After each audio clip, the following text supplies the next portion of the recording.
اچھا، اس میں جو ہم سب سے جو چیز دیکھ رہے ہیں، جو کیپٹلزم کی اجارہ داری ہے، جو اس نے مناپلی اپنی بنائی ہوئی تھی، وہ ہمیں ختم ہوتی نظر آ رہی ہے. اس میں کیا صداقت ہے؟ کیپٹلزم ہر 4 سال بعد اپنی ناکامی کا اعلان کرتا ہے. آپ انفلیشن کا کانسیپٹ دیکھتے ہیں ہر کیپٹلسٹک اکانومی کے اندر. آپ دیکھتے ہیں یہ انفلیشن ہو گیا. انفلیشن میں کیا ہوا؟ قوت خرید کم ہو گئی کنزیومر کی، اور چیزوں کی قیمتیں مہنگی ہونا شروع ہو گئیں.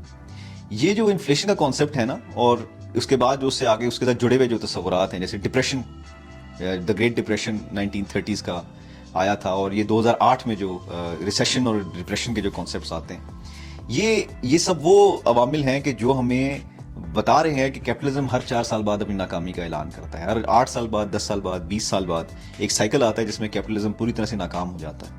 کیپٹلزم کی ناکامی ہر دور میں موجود رہی، لیکن اس کو ریپلیس کرنے والا سسٹم، اس کو چیلنج کرنے والا سسٹم موجود نہیں تھا، یا وہ تھا بھی تو ابتدائی لیول کا تھا.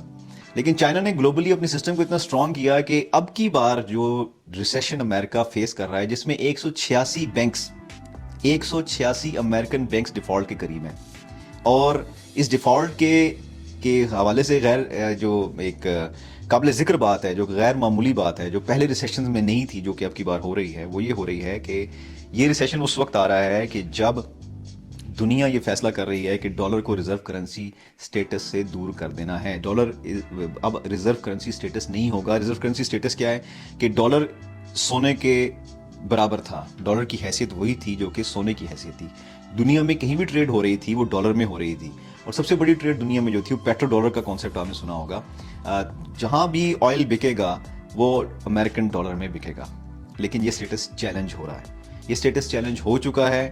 ایران، سعودی عرب اور چائنا کا معاہدہ ہو گیا ہے کہ اب چائنیز کرنسی میں سعودی عرب اپنا تیل بیچے گا چائنا کو. اس کے علاوہ یورپین ممالک میں فرانس نے چائنا کے ساتھ اس قسم کا معاہدہ کر لیا ہے.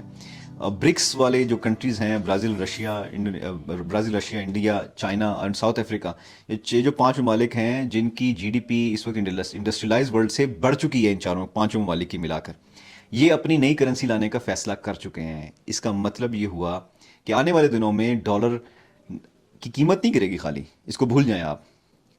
قیمت گرنا، ڈالر کی قدر گرنا، کیونکہ سب کچھ ڈیمانڈ اینڈ سپلائی پہ ہوتا ہے. ڈالر کی قیمت تب بڑھتی تھی جب دنیا میں اس کی ڈیمانڈ بڑھ جاتی تو سپلائی کم ہو جاتی تھی. ہر ملک کوشش کرتا تھا کہ ڈالر کی اپنے ریزرو ڈالر میں رکھیں. اب جب ڈالر کی ریزرو کی جو حیثیت ہے، اس کی ڈیمانڈ کم ہوگی تو یقیناً اس کی سپلائی بڑھ جائے گی اور ڈالر کا ریٹ تو گرے گا. یہ ایک معمولی بات ہے. سب سے بڑی بات ہے کہ اس کا سٹیٹس ختم ہونے جا رہا ہے. یہ بات ہمیں سمجھنے کی ہے کہ یہ کیپٹلزم کے تابوت میں، گلوبل کیپٹلزم کے تابوت میں ایک بہت بڑی کیل ٹھکنے جا رہی ہے، اور ہم لوگ اس سے اتنی غیر متعلق ہیں جتنے کہ ہم اپنے حقیقی مسائل سے.